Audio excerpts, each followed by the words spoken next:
All right, grab a glass of water, and then pour that bad boy into your favorite pot.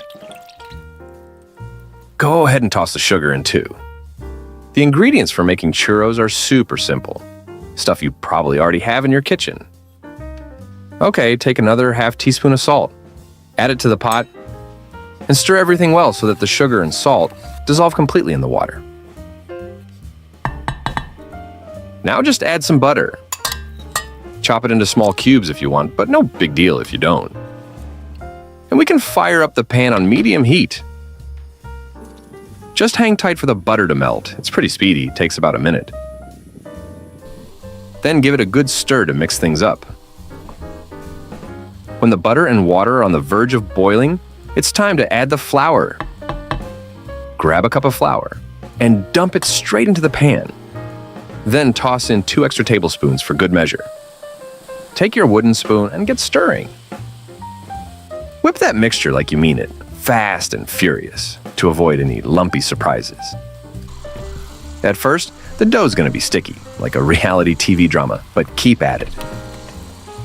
Mix until it magically pulls away from the pan and forms a smooth ball. That's your 3 to 5 minute arm workout. It'll feel a lot like Play-Doh, just less colorful. Transfer the dough to a clean bowl and let it chill for 5 minutes. Spread the dough around the bowl to help it cool faster. Work smarter, not harder. Cooling the dough before adding eggs prevents them from curdling and ensures they incorporate smoothly. While the dough takes a little nap, let's crack on with the eggs. Break 1 egg into a bowl.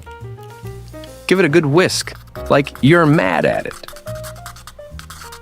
Later, we'll slowly introduce it to the dough, bit by bit, like a cautious first date, so things don't get all soggy and weird. For the second egg, there's no need to tiptoe around. Just crack it straight into the dough and get mixing immediately. Honestly, I'm pretty lazy, so I let the mixer do all the hard work with those fancy dough hooks. But if you're feeling heroic, grab a spatula or a wooden spoon and go old school. At first, your mix might look like it's having an identity crisis. Part liquid, part solid.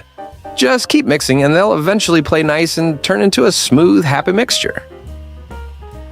Give each egg its moment to shine.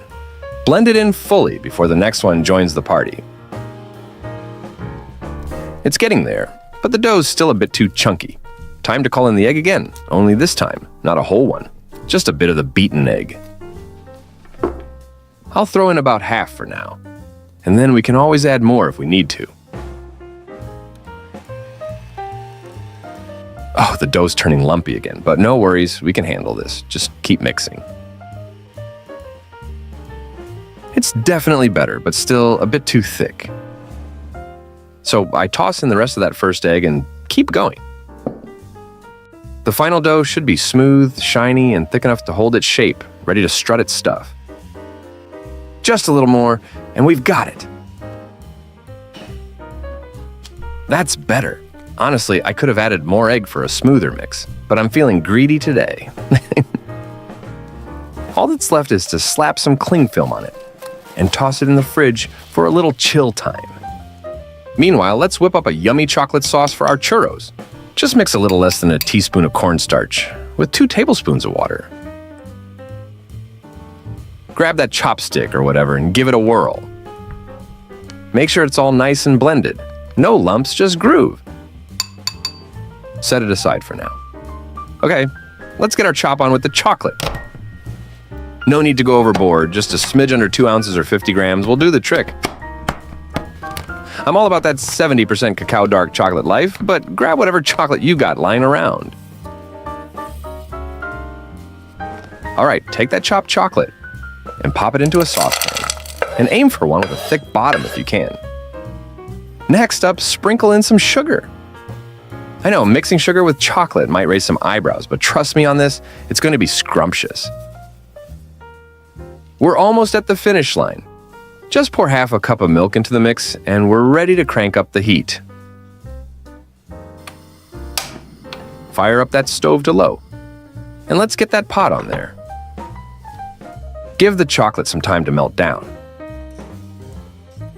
Feel free to give it a gentle stir now and then. We're aiming for a smooth, thick chocolate mixture that's evenly blended and utterly tempting. Now's the perfect time to add that starch. But here's a little tip. Mix it well before you fold it into the chocolate. Go ahead and pour it in, and the starch will work its magic, thickening everything up and giving your mixture that extra creaminess and density we love.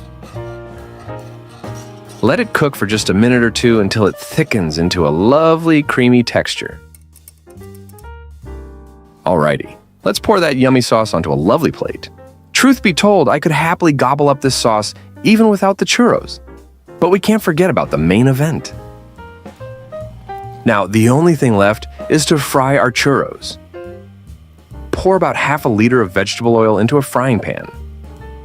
Turn the heat to just below medium and let the oil warm up for 3 to 4 minutes. Okay, go ahead and pull that dough out of the fridge. Now, it's not a must to chill the dough, but just between us, letting it sit overnight really steps up the churro game. Transfer the dough into a piping bag. If you don't have a proper piping bag, no need to panic. Just grab a regular plastic bag, snip off one of the corners, and you've got yourself a makeshift pastry tool.